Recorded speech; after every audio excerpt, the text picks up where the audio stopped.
S, ಈ tanker ಮಾಫಿಯಾದಂಗಿ rose ಹೋಗಿರುವಂತಹ ಬೆಂಗಳೂರಿನ ಮಂದಿ, ಅದರಲ್ಲೂ ಪ್ರಮುಖವಾಗಿ ಕೆರೆಪಾಳ್ಯದ ಜನ ಅಂತೂ ಈ ನೀರಿನ ಟ್ಯಾಂಕರ್ ಮಾಫಿಯಾ ವಿರುದ್ಧ ರೊಚ್ಚಿಗೆದ್ದರು. ದುರ್ಗಾ ಪರಮೇಶ್ವರಿ ನಗರದ ಜನ ಟ್ಯಾಂಕರ್ಗಳಿಗೆ ಗೇರಾವ್ ಹಾಕಿದ್ದಾರೆ. ನಮ್ಮ ಏರಿಯಾದಲ್ಲಿ ಬೋರ್ ಕೊರೆದು ಬೇರೆ ಏರಿಯಾಕ್ಕೆ ಸಪ್ಲೈ ಮಾಡ್ತಾ ಇದ್ದಾರೆ. ಆಗಿರೋ ಸಮಸ್ಯೆ ಇದು. ಆ ಏರಿಯಾದಲ್ಲಿ ಬೋರ್ ಕೊರೆದು ಆ ನೀರನ್ನ ತಗೊಂಡು ಟ್ಯಾಂಕರ್ ಮೂಲಕ ಬೇರೆ ಏರಿಯಾಗಳಿಗೆ ಮಾರಾಟ ಮಾಡಲಾಗ್ತಾ ಇದೆಯಂತೆ. ನಮಗೇ ನೀರಿಲ್ಲ, ಮೊದಲು ನಮಗೆ ನೀರು ಕೊಡಿ ಅಂತ ಜನ ರೊಚ್ಚಿಗೆದ್ದಿದ್ದಾರೆ. ನೀರಿನ ಟ್ಯಾಂಕರ್ಗಳನ್ನ ತಡೆದು ಜನ ಪ್ರತಿಭಟಿಸಿದ್ದಾರೆ. ದುಡ್ಡು ಕೊಟ್ಟರು ಟ್ಯಾಂಕರ್ ನೀರು ಸಪ್ಲೈ ಮಾಡ್ತಿಲ್ಲ ಅಂತ ದೂರ್ತಾ ಇದ್ದಾರೆ ಜನ. ಅಂತಹ ಪರಿಸ್ಥಿತಿ.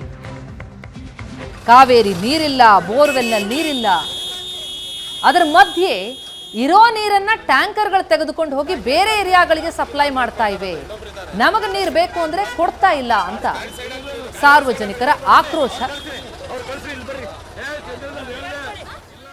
ಬೆಂಗಳೂರಿನಲ್ಲಿ ಎಲ್ಲೆಲ್ಲೂ ನೀರಿಗೆ ಹಾಹಾಕಾರ ಶುರುವಾಗಿದ್ದು, ಸದ್ಯಕ್ಕೆ ಬೇಸಿಗೆ ಆರಂಭವಾಗುವುದಕ್ಕೆ ಮೊದಲೇ ಬಹಳಷ್ಟು ಕಡೆಗಳಲ್ಲಿ ನೀರಿನ ಸಮಸ್ಯೆ ತಲೆದೋರಿದೆ. ಸದ್ಯಕ್ಕೆ ನಾವು ಕೆರೆಪಾಳ್ಯದಲ್ಲಿರುವಂಥ ಒಂದು ಬಡಾವಣೆಯಲ್ಲಿದ್ದೀವಿ. ಇಲ್ಲಿಯ ಜನ ಸದ್ಯಕ್ಕೆ ಪ್ರತಿಭಟನೆಯನ್ನು ಮಾಡ್ತಾ ಇದ್ದಾರೆ. ಕುಡಿಯೋದಕ್ಕೆ ನಮಗೆ ನೀರು ಕೊಡಿ, ನಮಗೆ ದಿನನಿತ್ಯ ಬಳಕೆಗೆ ನೀರು ಕೊಡಿ ಅಂತ ಹೇಳಿ. ಆ ಒಂದಿಷ್ಟು ಜನರನ್ನು ಮಾತನಾಡಿಸುವಂಥ ಪ್ರಯತ್ನ ಮಾಡೋಣ. ಅವರ ಪ್ರಾಬ್ಲಮ್ ಏನು ಅನ್ನೋದನ್ನು ಕೇಳೋಣ. ಮೇಡಮ್, ಏನು ಪ್ರಾಬ್ಲಮ್ ಆಗಿದೆ ಮತ್ತು ನೀರು ಯಾಕೆ ಸಮಸ್ಯೆ ಆಗಿದೆ? ತುಂಬ ಸಮಸ್ಯೆ ಆಗಿದೆ. ಇಲ್ಲ ನೀರುಗಳು ನಮಗೆ ಸ್ವಲ್ಪ ಸಂಪಿಗೂ ಹಾಕ್ಬಿಟ್ರೆ ಒಳ್ಳೆಯದು. ಮೇಲಿರೋದು ನಮ್ಮ ಕೈಲಿ ಆಗೋದಿಲ್ಲ, ಬರೋದಕ್ಕೆ ಹುಷಾರಿಲ್ಲ. ಆ ಥರದಿಂದ ನಮ್ಗೆ ನೀರು ಫಸ್ಟ್ ಇದು ಮಾಡಿಕೊಡಿ. ಟ್ಯಾಂಕರು ಎಲ್ಲ ಬಂದರೆ ತುಂಬ ದುಡ್ಡು ಕೇಳ್ತಿದ್ದಾರೆ ಅವರು. 1,500 ಆ ಥರ ಕೇಳ್ತಾರೆ. ಅದೂ ನೇರ್ಪಾಗಿ ಹಾಕಲ್ಲ, ಅರ್ಧ ಇರುತ್ತೆ ಹಂಗೆ ಓಡ್ಬಿಡ್ತಾರೆ, ಆಗೋಯ್ತು ಅಷ್ಟೇ ಅಂತ ಆ ಥರ ಮಾಡ್ತಿದ್ದಾರೆ. ನಾವು ದುಡ್ಡು ತುಂಬ ಹಾಕೊಂಡಿದ್ದೀರ. ಮೊನ್ನೆ ಸಾರು ಒಂದು ಸತಿ ಹಾಕ್ಸಿದ್ದಾರೆ ಇವರು, ಸಂಪಿಗೆ 1,000 ಚಿಲ್ಲರೆನೋ ಹಾಕಿದ್ದಾರೆ ನಮ್ಮ ಸಂಪು. ಪರವಾಗಿ ಈಗ ಯಾಕೆ ಈಗ ಹಿಂದೆ ನೀರು ಬರ್ತಾ ಇತ್ತಾ, ಈಗ ಯಾಕೆ ಸಮಸ್ಯೆ ಶುರುವಾಗಿದೆ? ಬೋರ್ಗಲಲ್ಲಿ ನೀರಿಲ್ಲ ಅಂತ ಇದ್ದಾರೆ, ಅದರಿಂದ ಸಮಸ್ಯೆ ಆಗಿದೆ.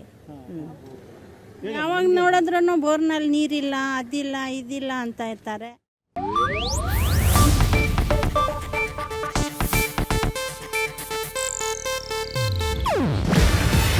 ಇದು ಏಷ್ಯಾನೆಟ್ ನ್ಯೂಸ್ ನೆಟ್ವರ್ಕ್ ಪ್ರಸ್ತುತಿ. ನೀವು ನೋಡ್ತಿದ್ದೀರಾ ಏಷ್ಯಾನೆಟ್ ಸುವರ್ಣ ನ್ಯೂಸ್.